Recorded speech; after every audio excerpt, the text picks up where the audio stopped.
What is up, good people?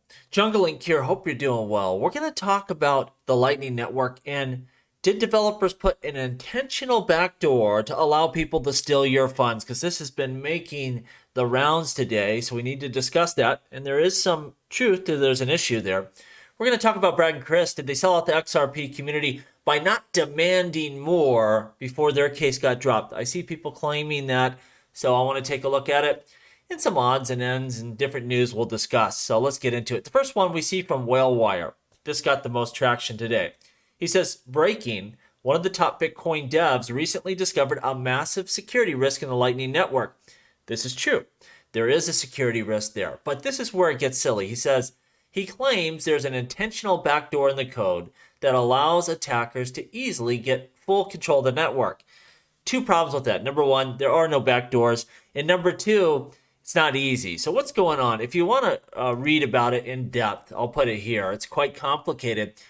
But there's a way where an attacker could get funds from people on the Lightning Network. It's very complicated. We've never seen it happen in the wild. It's never actually been executed, but it is possible. So this is really problematic. If something's possible and you can steal money, best believe eventually someone's going to try to pull this off and probably successfully will. So they have to deal with this. Now, it's this developer's opinion, at least, that the only way to do this, the only way to fix this issue is to go back to the actual Bitcoin core and make some changes there.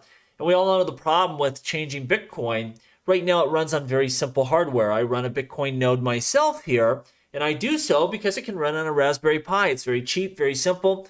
And so you have this great distribution globally. If you start upping the requirements for hardware, well, not so many people will run nodes. The network will be less decentralized, and you know how that game goes. So they're really hesitant ever to mess around with Bitcoin Core, especially if it's going to, raise the compute and the complexity and things of this nature, because it will hurt decentralization. So as this developer puts it, this is really a dilemma here. What do? Do we ditch the Lightning Network? Do we mess around with Bitcoin Core and potentially affect decentralization? This is what you got to know. It's a serious situation. It affects the security of Lightning Network. I bet you, though, as developers really start looking at this, they will find a solution that's not quite as dire as either of those two, but we'll have to keep our eye on it. This is part of crypto. You start going forward, you expand, you build, and sometimes there's errors in the code, there's problems, there's things that need to be addressed, and this is a tough one. Again, not one that has affected anyone in the real world, but we'll have to see how they deal with it. This is a big turning point for Lightning. Are they able to get by this and continue to onboard people and build out this system? Or is this a death sentence? And I don't know. But again, if I had to guess, they will deal with this without affecting Bitcoin Core, and they'll get by it. There's a lot of smart people out there building on Bitcoin, and I bet this is a workable solution, but one that's very, very complicated. And the only thing you need to take away from this is there's no intentional backdoor, anything like that. This is just LBRY being, sensational here and trying to get clicks and engagement, and he's adding to what the actual issue is. So it's as simple as that. This account here, this caught my eye. Khaled.xrp said, we need to transfer the voting rights from the validators to the top 1,000 investors in XRP. I see no reason why a tiny minority of people who may have little invested in XRP, and that's true, a lot of developers, a lot of people running validators, they're not investors in XRP. They're trying to do interesting things and build businesses on the capability, but they don't have a lot of money in the actual coin. So he said, they run their nodes, whatever, on their computers, but they have way too much power. And I get what this poster is saying there, but this is the issue at hand here.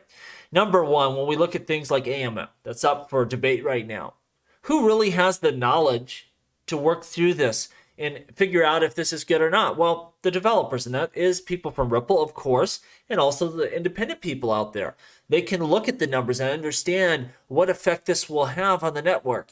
And so I don't think we can transfer that duty to anyone else. As a regular investor, I don't know. I have to listen to the things David says, very compelling. Some of the other developers that aren't saying it's bad, but they want more data, they have their concerns. And they're really the ones that have the capabilities to work through this kind of stuff. And they will do so because they're committed to XRP. They want the best for this network, and its safety is paramount, really. And that's for everyone. David, the independent developers, Ripple, the company. Like, if the ledger goes under, well, everyone's out of business, right? So they will have these discussions. They'll work through it. I understand the theory that, hey, let's give the people with the most money invested, the power here. But we don't know. We're not capable of making a lot of these decisions. It's best to leave it to the people that are actually doing the work, running these systems, and understand the baseline infrastructure here and the effects that new advancements will have. So I think that's what's really important. Furthermore, if we kick the validators out and we say, hey, you developers, you have no more power, it's all the investors, well, they're just going to fork off and go on their own chain, and wherever Ripple and these developers are building, that will be the XRP. And our new ledger where we have the power, well, it'll have no development, no validators, and it will go under and offline, and we will have nothing anyway. So we don't have a lot of power here. And to be honest, I just want to invest in stuff. And I listen to what the smart people say, and either I like the direction something's going, or I find something else to invest in. And right now, I like that we're going through this transitionary phase with XRP, where we have building and discussion, and we're trying to take things to another level. And we'll get there, and some things will make the cut, and some things will not. I suspect AMMs, of course, will, but there's still some work to be done to make sure that it's safe. We see LBRY shutting down their doors, and, it's being shown as a SEC win that the SEC put them out of business, but really just the act of having to go through this court case has spent all their money. They ran out of funds. That's really what it is. LBRY, if they had money, they could continue, of course. But that's the problem with this. SEC attacks you. They drain you of all your money while you have to go to court and argue these stupid things. And unfortunately for LBRY, the company, well, simple as that. They ran out of money. But the blockchain will continue on, and hopefully people will build on it, and it can continue to be successful. But, that's the real danger here. If you're not just built for bear like Ripple and you have tons of money, and you have XRP and things like that you can pay for your defense and your ongoing operations, well, they'll bleed you dry, put you out of business. And that's what we saw with LBRY. I'm seeing all these reports. SEC likely to approve spot Bitcoin ETF in a few months. This is all, guesswork at best. But what I expect to happen here is they will take as long as they can. I think that puts them in January, February, something like that. That's our best first chance. Now, might they kick the can down the road a little bit longer? Possible. But, you have your BlackRocks, your Fidelities. This is going to get done. Now, I see a lot of people that are worried, as we start having Bitcoin ETFs and Ethereum ETFs and XRP ETFs, whatever, that, BlackRock, Fidelity, these big players, well, they're just going to capture all of cryptocurrencies and they will hold all the power. And if that's true, then, crypto was never that powerful to begin with. That's the whole point of this endeavor. They are capitulating to us. They are having to integrate into our system, whether it's in their investment portfolios or for sending payments or moving value. Blockchain is the future, and this is them capitulating and admitting that this is the way forward. They cannot capture decentralized technology. It's not possible. They can invest in it. They can profit from it. They can play little games in the market, of course, but the core functionality of blockchain cannot be captured, and that's what really matters, and that's what makes it valuable. Otherwise, no one would want it if really BlackRock could do whatever they wanted, if they could affect transactions, if they could seize stuff, if they could freeze your funds in your wallet. Well, then it's not worth anything anyway, is it?